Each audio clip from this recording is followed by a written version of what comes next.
Hola, hola. Welcome to the Money Chisme podcast. Today, we're going to get into planning for the unexpected. With life having us on the go, with working, family life, and just pursuing life goals, sometimes we forget to plan for the unexpected that can really throw a wrench in our plans. With me today is Tanya Taylor, founder and CEO of Grow Your Wealth, to give us her three-step plan on preparing for the unexpected. Hi, Tanya. Thank you so much for being here with me today. Hi, Violetta. Thank you so much for having me. I'm looking forward to our conversation today. Yeah, so before we get into your three-step plan, I do want to get a little bit of your story because you did have an unexpected life event, but I want to see the Tanya before that event. So can you give us a little bit of your backstory before that? Yeah, so my backstory before that is I came to the US at 16, actually. And as I mentioned to you before, we had some similarities. I came alone, I was undocumented, had $100. And I really just had a goal to escape poverty. My family in Jamaica was very poor. So once I got here, I started to try to figure out how do I build wealth? And some of the things that I did along those lines is at that very early age, I started budgeting. I decided that I wanted to go to school. So I ended up going to college. But in order to go to college, I had to save. I was undocumented. So there was no student loans. So in Jamaica and across the Caribbean and other countries, we have what's called a susu. So I would contribute to a susu, save up my money, paid for college. So I paid for college in full, graduated debt free, and I had a great career on Wall Street. In addition to that, I knew that my job and I made decent money. I made good money, Mhm. but I didn't feel like my job alone was sufficient. So I did a couple other things as well. I started doing real estate. I purchased a home. I shouldn't say started doing real estate. I purchased a home and I did some house hacking. I did a Mm. two-family house. I rented out two parts of it. I lived on the ground floor, and that was able to pay for my mortgage. I also started a stock market investment club with some of my colleagues because we wanted to learn to invest as well. And we didn't have a lot of money, so we pooled our monies together. And I also started a children's financial education club, which I wanted to teach. For me, it was important that once I started learning to give back to the Mhm. community. So I volunteered in the community teaching personal finance. And I also started a children's financial education club because I feel like we could reach children really early and Mhm. really start grounding them. So I did all that and I had a tax practice with my husband. So I had a ton of stuff going on. And I really was able to build myself up in a way where by the time I was 48, I already had well over $1 million in my retirement portfolio. I had saved for my children for college, so their college education was fully funded. And I was living a good life. I was traveling. I've been to about 61 countries so far. Mhm. And then the unexpected happens. I feel like if someone had asked me before I had my car accident, do you Mhm. feel like you're fully prepared for whatever comes your way? No one can Mhm. be fully prepared, right? But with everything that I had in place, I felt pretty confident that no matter what comes my way, I would be able to navigate it financially. And I was in for a rude awakening after the car accident, and we can get into that a bit. But I realized how important it is for us to really have strategies in place to help us so that if something unexpected happens, we can navigate it and come Yeah. out on a good end. Yeah. I'm glad you pointed that out because we were both undocumented, so we hit the ground running. And I feel like a lot of either first gen or immigrants or similar stories, that's what they go for. They start trying to like get the college degree and start learning personal finance and everything. And then you do get to that point because I feel like that's where I kind of am. And like, okay, if something happens, I'll be okay. But I'm thinking like smaller things, so I really should start planning if something does happen, like a car accident, especially since I'll be moving back to Texas, which is high with Ah. car accidents over there. People drive crazy over there. But I'm glad you pointed that out that you thought you were good. You thought you were set. You did all the right things, but then bam, something that you didn't plan for came along. So let's get into that unexpected event. Yeah. So at the time when I had the car accident, it's interesting because I was right at that intersection of, do I want to leave my job? I had just started Grow Your Wealth, which is my financial education platform.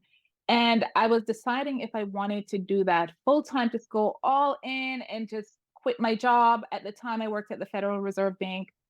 Or do I want to? I was approached by by a company who offered me a job, which is my dream job. It's the job that I said, this is the job I want when I leave corporate America. So I was in the middle of interviewing for that job. And I had also launched my business and it's okay, which way do I go? I had about a year's worth of emergency fund. And I'm Mm. someone, if you ask any of my friends, they would say, Tanya has everything rock solid. I have the insurance, I have the emergency fund, I have everything together. And then out of nowhere, I'm taking my daughter on an errand, a car hits me. I figure, okay, I'll be fine. I was fine after the accident. And then when I Mhm. went to the doctor 2 days later, if I couldn't get out of bed, the doctor told me 6 weeks and then they'll evaluate me and then we'll see what happens. Well, it's 3 years later and I'm still not 100%. So that just goes to show you, like, planning for 6 weeks versus living through a disability over 3 years is it's Mhm. hugely different. And the issue as well is that I had a construction project that was going on at my home, which I had a large overrun. So I was dealing Mhm. with that. Then my daughter became ill and her medical condition was not covered by insurance. So that popped up at the same time. I had a Yeah. tenant who decided to stop pay rent. Oh, And so the it income I was happens getting like from that. that tenant, she still lives in my house. It's been 21 months, so she's still squatting in my house. Wow, really? Oh, wow. So, yes, New York has very draconian laws. So, all of those were happening on top of me now losing. I don't know if listeners are aware, but when you become disabled, your job may offer you disability insurance. There are some jobs that do not offer you any disability insurance, or you might get short term, and then after a certain time period, you get long term. But generally, you have to wait at least 6 months to get long term disability income. Oh, wow. So imagine if you don't have anything set aside, you have a car accident, and your job doesn't offer the insurance. How are you going to fund your everyday living? Even just the necessities, right? Mhm. So for me, I was in a situation where I had used up all except 2 weeks of my short term disability income at the time of my accident. So I had to wait 6 months to get any income from my job. So that emergency fund that I had was what I was using. And I'll talk about additional how else you could protect yourself as we go through my Mhm. 3 steps. But the thing is, in the meantime, when you're not getting that income in and you have Yeah. all these expenses that you have every day, plus all this additional expense on top of it, it could really demolish your finances no Yeah. matter how prepared you are. And so that's where I was. I had to pretty much be using all my emergency fund within that short window of time just for my regular expenses, plus all those additional expenses that I had tacked onto it, which I hadn't expected. Mhm. So Yeah. yeah. Oh, wow. I can't even imagine how you felt like after that, after working so hard and planning. Because it sounds like you're like a planner and I mean everything that you did, right? And Yeah. then bam, one little incident and there goes everything that you worked so hard for down Yeah. the drain.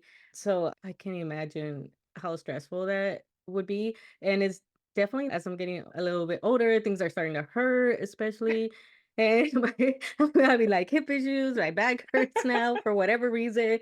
And it's even worse with that I have a little baby and she's like, my back hurts even more. Yeah. But I did want to kind of like go a little bit to your TED talk. You did do a TED talk, which I haven't linked down below, but there was a statistic there that you brought up that I would like for you to share about a disability.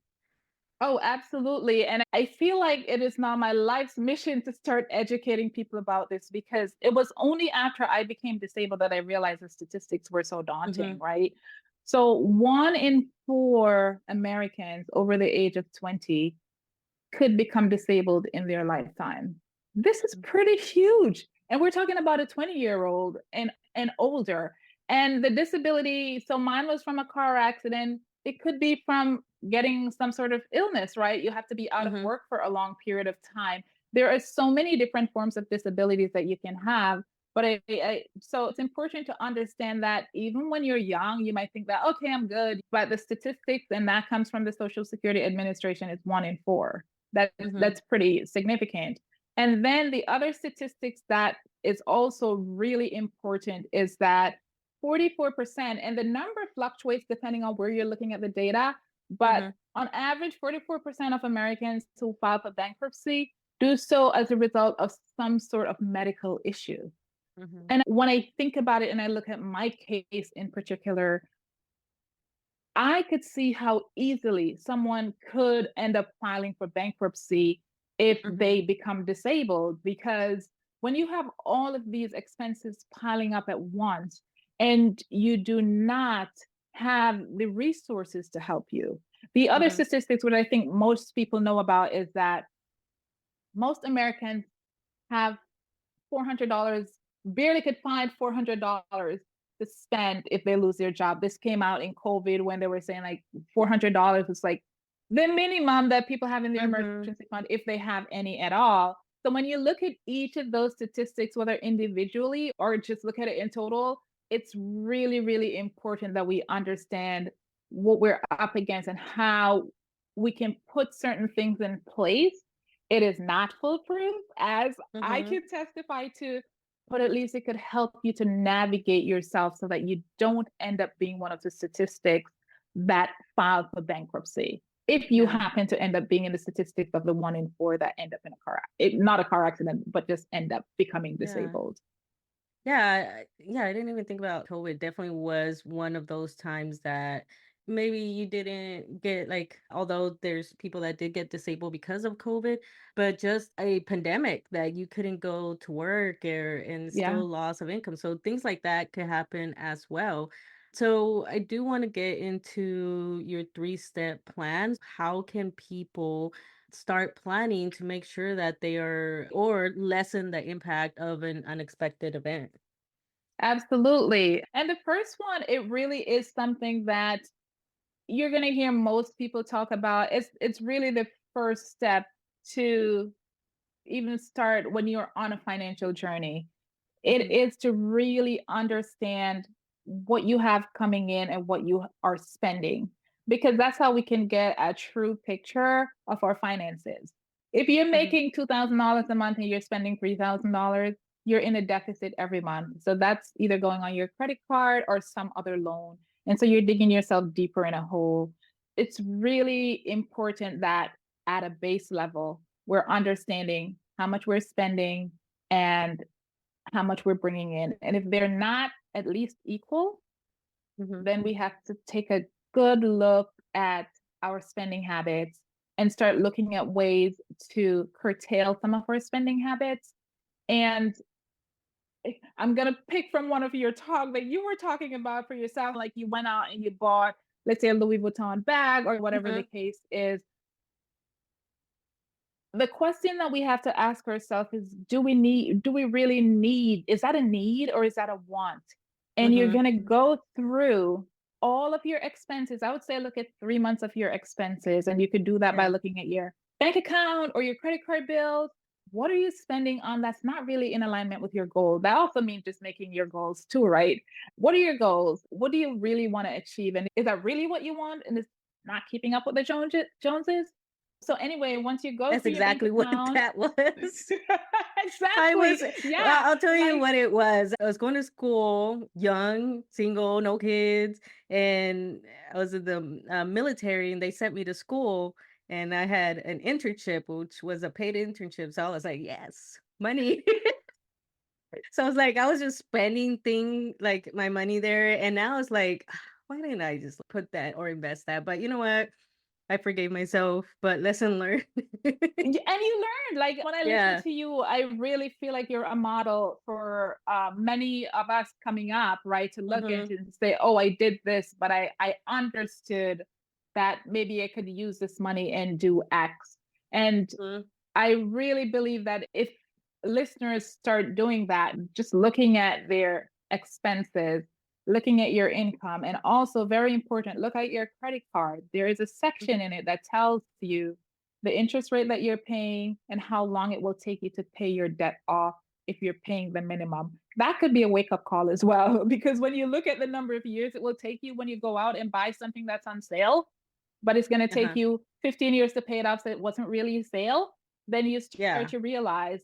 So, getting back to like my first step, if you look at what Mhm, you're spending and you look at what you're bringing in and they're not in sync, you got to start cutting things out. And I always say to people, don't cut out the things that you love, mhm. but identify the things that you really, it's like, oh, yeah, no, I don't really need that.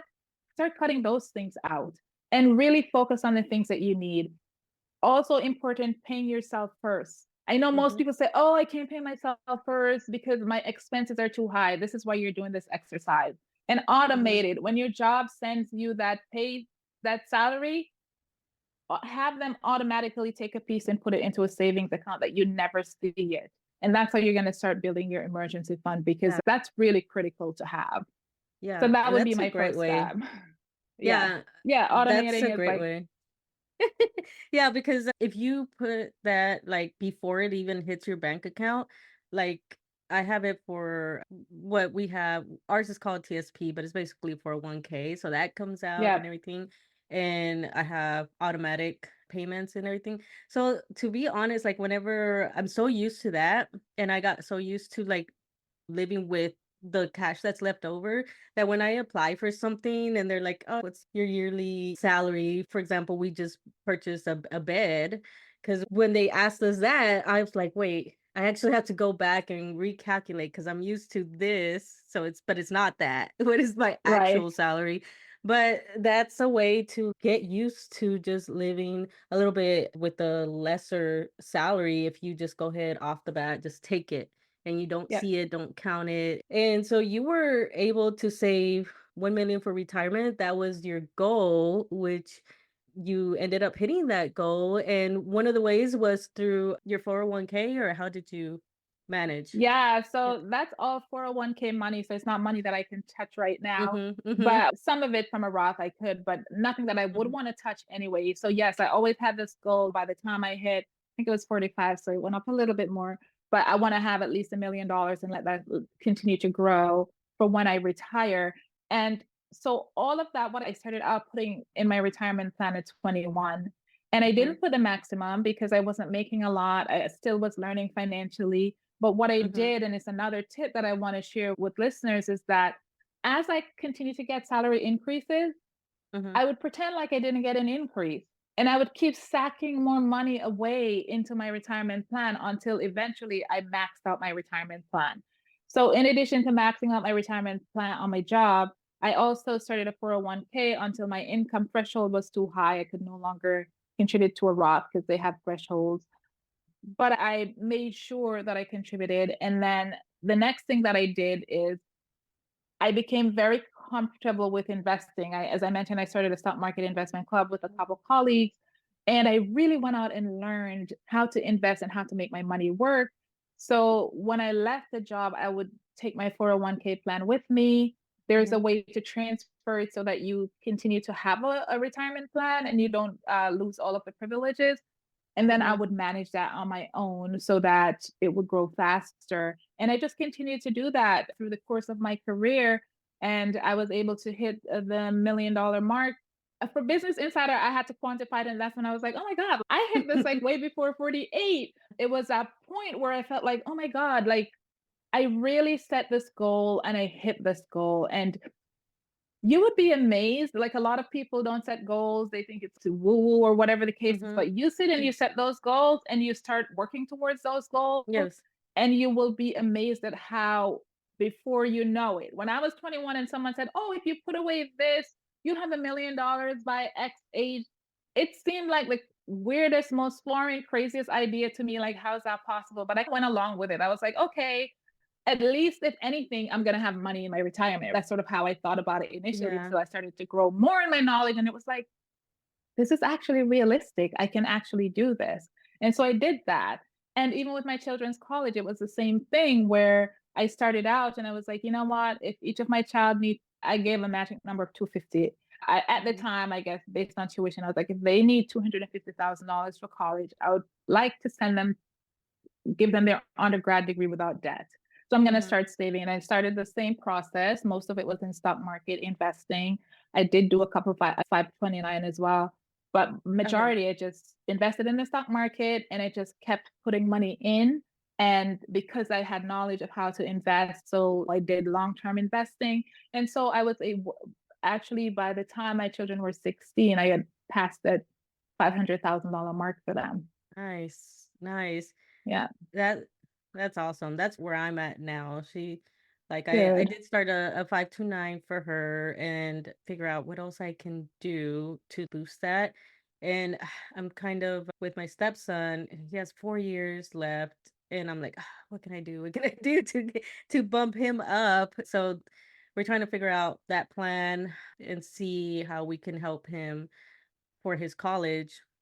Especially since he wants to be in California. It's like, really? Like, Oh, you had to you had to pick one of the most expensive areas. expensive. Yeah. So we're gonna probably work on that, plus work on his expectations. I was like, you might do like community college first and then Right. go. Yeah. Uh, Yeah. so And so scholarships. yes. Yeah, I Yeah. told him, I was like, you gotta do your part too.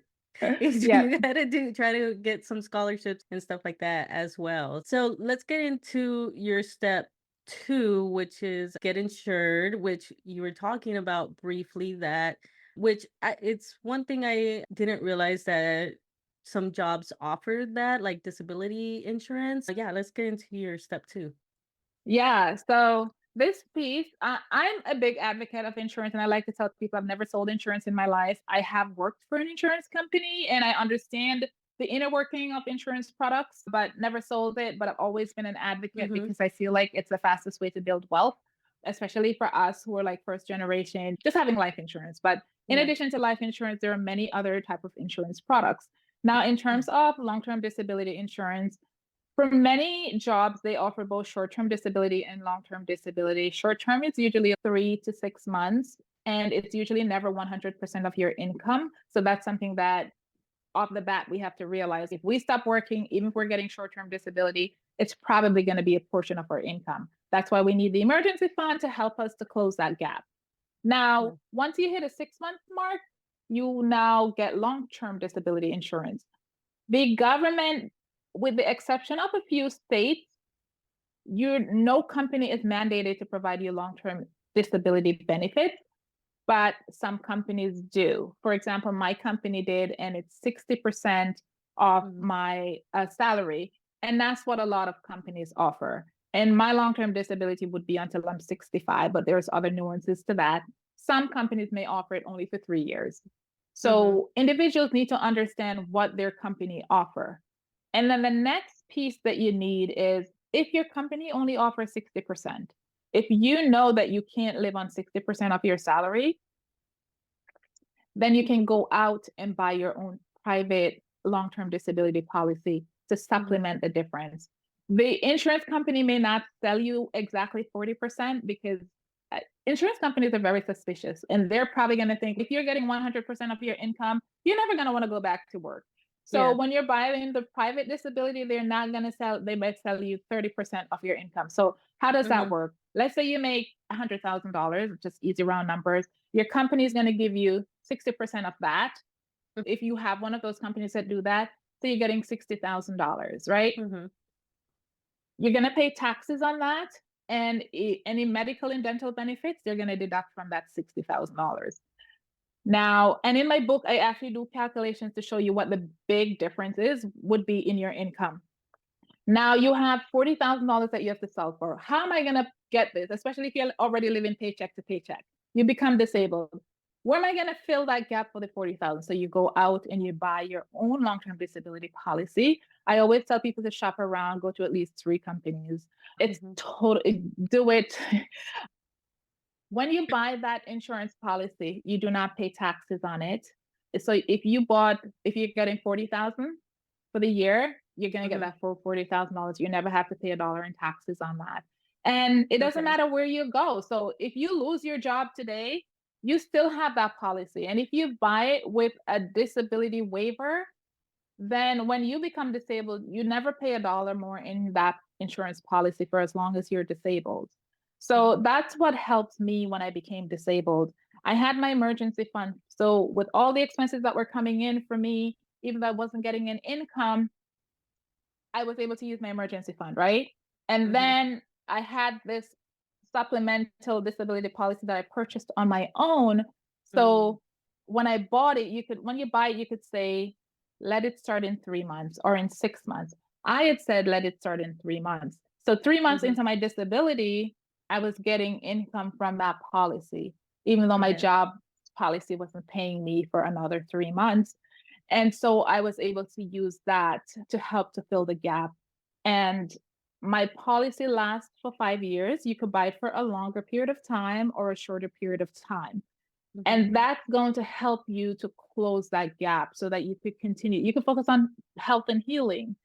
Yeah. And yes, like for me, a lot of my expenses, because of some of them were so unexpected, they still exceeded what I was getting from the income from my job and the income from my disability policy. But I was Mhm. still able to manage because then I went back to my budget and there were things that I was able to Yeah. manipulate in my budget to help me to do that.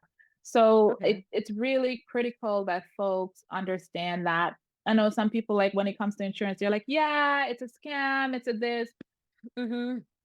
I call it a necessary evil because when you really need it, it's there to help you. Yeah. And if I didn't have that long term disability that I had purchased on my own, I honestly don't know how I would have managed financially over these past 3 years. Hmm. Yeah, I'm definitely gonna have to look into that now that my husband, because we're both like military, so we're covered there, but he's done in October and I'm done next year. So these are things that are I'm starting to think about, and not just for myself, but for my parents as well. They were just talking about some insurance, which ended up just being Mm.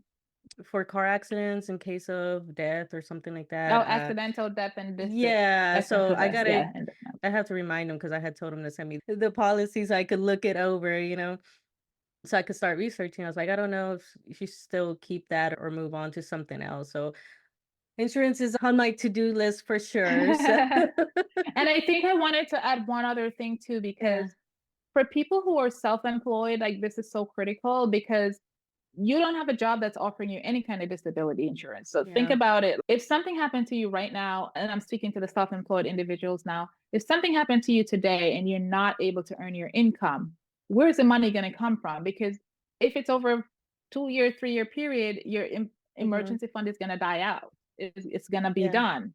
So unless you are self-sufficient where you don't need to rely on just your income from your business, then it's really, really important that you get some kind of long-term disability insurance to supplement or to protect your income. Yeah. Yeah, definitely a very important step, especially like you said. Matter of fact, yeah, that's what my husband's gonna be. He's gonna be a 1099. So he's gonna be self, and that's a whole other beast. We just talked to the tax lady so that way we could figure out what all that means. And so, Yeah. because we're used to W-2, like on pretty routine. Everything's Right. so simple. So now it's like, oh, we got to figure all this stuff out. So, yeah, let's move on to step number three, which is extra income. Yeah. And it sounds like your husband's going to be doing that. So it's really just utilizing your skill. A lot of us have skills Mm, that we don't even recognize that we have. And I think today with just like technology, there's like so many ways that we can make money. Like for me, I was teaching personal finance as a hobby for years, right? It was just mhm, something that I really felt passionate about and I just wanted to teach others so that they could stop living paycheck to paycheck. And at some point in Mhm. time, with the internet, I thought, hey, I could monetize that skill. Like Mhm. there's such a broad audience that needs this kind of education. Why don't I make it into a business? And that's how I ended up Mhm. turning just the skill set that I had, this passion that I have into a business. And if you think about, okay, what am I good at, or what maybe I could pick up a little skill at and do and make some money, do it. Like a lot of times we're afraid to take that step out of our comfort zone and do something, but you'd be amazed at the things that you can do to generate income these days. And once you find that thing, you could really turn it into a business where eventually you probably don't even need to work for anyone. In my book, Broke to Wealth, I actually give a step-by-step process for folks to just evaluate, okay, what are my skill set? What am I good at? And Mhm. here are the commitments that I would need. Like I really try to break it down. Can I do this while I work? How many hours can I spend doing this? Just so that someone can evaluate whether or not I could do this part time and what would that look like for me. Because a lot of Mhm. times people don't make that move because it's too overwhelming to think about. Like, yeah, I don't know, what am I good at? But you start narrowing it, you start putting it down on paper and you start narrowing it down. And before you know it, you're like, oh yeah, I can do this and I could start making money doing it. And then when you make that money, you start putting that money away. I'm not saying don't spend any of it, but start Mhm. putting some of it away. If you don't have emergency fund, you start building your emergency fund. If you're setting a goal for retirement by X age and you don't have enough money, then you start setting those goals and start putting the money towards that goal. Yeah. So that's my third step. Nice, nice. And you did mention one of your books, but you actually have another book that also talks about how to protect a little bit your finances. Can you talk a little bit about that book? Yeah. So the book that I wrote called Limitations to Limitless: Seven Proven Strategies to Protect Your Finances from Life's Curveballs. That's the one that I really go in details about and do calculations. And they're easy calculations because I know sometimes people are scared of numbers. Yeah. And even though I'm a CPA, I'm not a big numbers person. But I walk people through, I walk through this is what happens if you become disabled, and this Mhm. is what you can do about it. And then in addition to that, if you do become disabled and you have to go through the process of getting disability insurance, this is what it looks like. This is what your income would look like. And if you have the supplemental disability insurance, this is what it would look like too. And then what happens after you get the insurance, after you start getting benefits from your employers? Because there's so much that I learned as I Mhm. went through the process in terms of how to file for the claim. What are the things that you need to ensure that you're doing to keep the claim? Because the insurance company could just decide to cut you off. Yeah. And like the one through my job, they've cut off my disability since last December. So the Mhm. only income that I have coming in, and then I have a squatter, so not getting income from Mhm. there, is my supplemental policy that I have. There, what I have found is that the supplemental policy, they're governed by a different rules than the rules that the insurance through your job is governed by. And the Mhm. insurance through your job, the rules are much more in the favor of the insurance companies. And even your job, like you'd think that they would be looking out for their employees' best interest and they would go with an insurance company that's going to look out for your best interest. The insurance company's goal is to cut you off as soon as they as soon as they can. And Yeah. so there are certain steps that you got to make sure that you always follow to ensure that you are keeping your insurance, and then you have to follow certain steps to appeal the process. It's a lot of different things that you have to do. And so I go through those things in the book just to make sure that if someone is in fact disabled, that they understand. But I always tell people it's better to know before that it happens to you, right? We hope that we Yes. never become disabled. But if you are empowered with that information, at least if something were to happen to you, and my idea of the book was like almost like a guide to help people to navigate the stressors of what to do to protect yourself Mhm. so that if you become disabled, these are the things that you need to do to ensure that you remain protected. So that's my Limitations to Limitless, which I Awesome. just published, I think like a week and a half ago or 2 weeks ago. Oh, Yeah. really? Oh, wow. Yeah, I'm it's gonna like have to. brand new. I'm gonna add it to Brand my new. book list because definitely need to. Um, that one sounds like a great book that I need to read. Yeah, I Um, really feel like that people my goal every time I do something or put something out there is how can it mhm, empower individuals to really improve their finances, right? And so my first book, Broke to Wealth, How to Build a Strong Financial Foundation and Implement Effective Strategies. That's to help you if you're getting started, you want to build your finances, you want to do all that. And as I was writing that book, I thought, I don't really talk about the disability and all the nuances of that. So mhm. I really need to help people, give them that guide. And that's how this book came about because I had no intentions of writing it. And then as I kept thinking about it more, it's like, I think this book is really important for people to have. And so here it Yeah. is. Awesome. Awesome. Well, thank you. Lots of great advice and lots of tips that are very important, especially based on the statistics and with everything going on. Thank you for coming on here and sharing your tips. Oh, thank you so much for having me. I think this was a great conversation, and I really hope that your listeners will benefit from some of the information I had to share. Oh, for sure. And I'll have all your social media, your website, your both books linked down below. But other than that, that's it for this episode. Hasta la próxima. Bye. Thank you so much. Bye bye. Thank you so much for listening. Don't forget to like and share this episode so others can also find this podcast. Don't forget to follow me on all my social medias listed in the show notes below, where you can also find resources to help you in your financial journey. If you're interested in becoming a guest on the podcast, you can find that information in the show notes. Other than that, thank you so much for your support, and I will see you in the next episode. Bye.